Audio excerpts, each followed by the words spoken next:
বন্ধুরা, আপনাদের সবার জন্য আজকে নিয়ে আসলাম আমাদের উত্তরবঙ্গের ঐতিহ্যবাহী খাবার আন্ডা আলুর ডাল।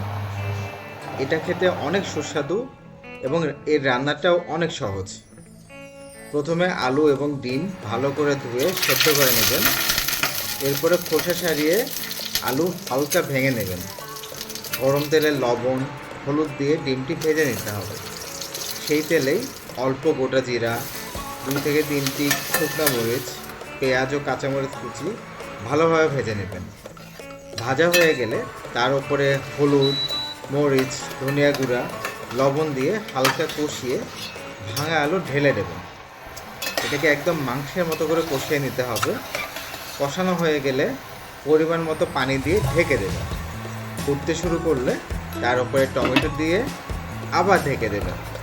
2 মিনিট পরে ঢাকনা খুলে নেড়ে ভাজা ডিমটি দিয়ে 2 থেকে 3 মিনিট ঢেকে রান্না করে নেবেন। ব্যাস, তৈরি হয়ে গেল মজাদার আন্ডা আলুর ডাল। ভালো লাগলে ট্রাই করতে ভুলবেন না।